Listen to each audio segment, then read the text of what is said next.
Hi, it's Dr. Tiffany. So, last vlog we talked about how trauma impacts the human mind. So, today we're going to talk a little bit more along those lines, more specifically, how trauma impacts our cognitions. As a psychotherapist, one of the most critical things that I come across when somebody experiences a traumatic event is self blame. Those should've, could've, would've, had I done this or that, the outcome would have been different, or I should have had more control, and I know I could have done this had I done that or this.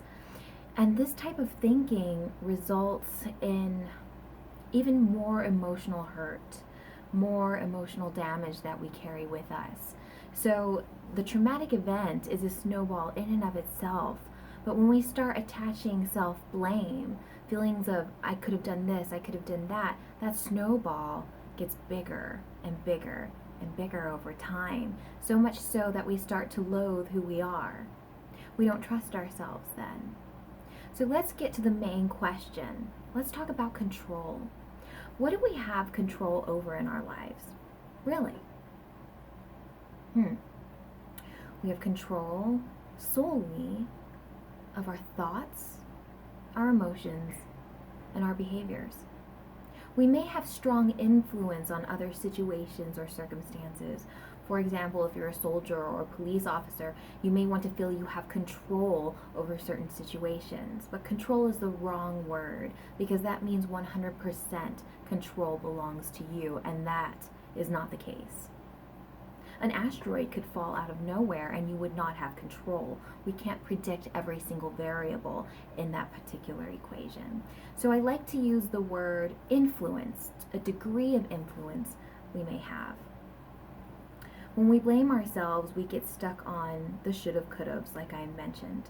I think it's important that we always ask ourselves, if there is a traumatic event that happens, do we have a crystal ball to predict the future? No, we didn't. And if we saw into the future, if we did have a crystal ball, we would have changed how we behaved or reacted, or the direction that we were going, or the decisions we would have made that day. So it's so important when something happens that is bad to us that we, number one, examine what our intention is.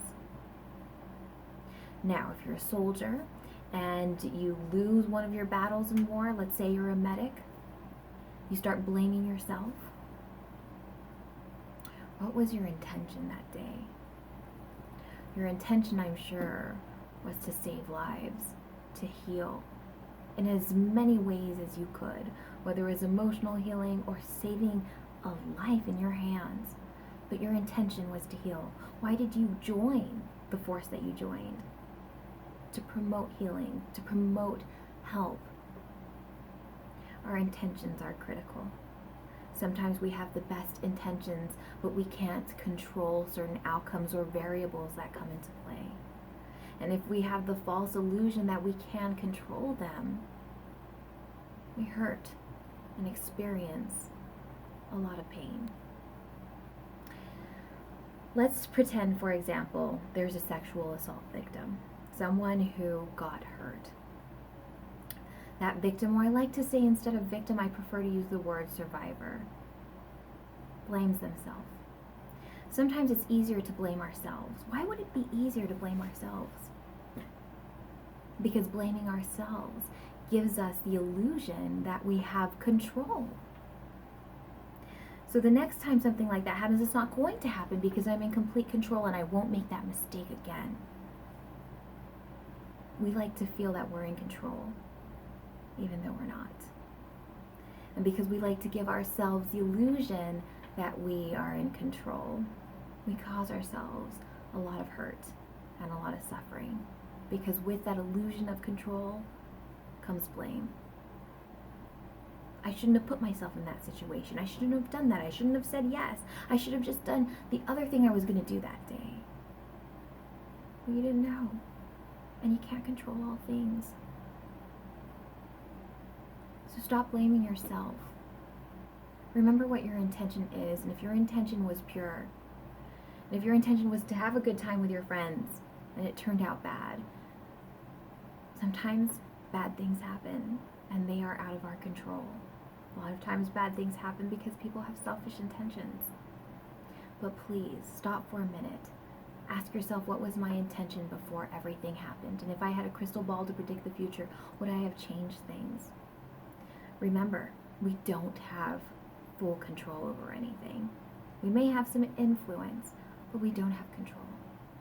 And the sooner we recognize that the only thing we have control over is how we perceive the world, how we interact in it, our thoughts, our behaviors, and our emotions, then we can free ourselves from a lot of pain. I hope this message resonates for you. If it did, please leave a comment. But I hope that you find the peace you need if it's something that you've experienced yourself, or if these words can help you share it with a friend, a loved one, a family member, whoever that may be. I hope you have a blessed day. Push love to the world.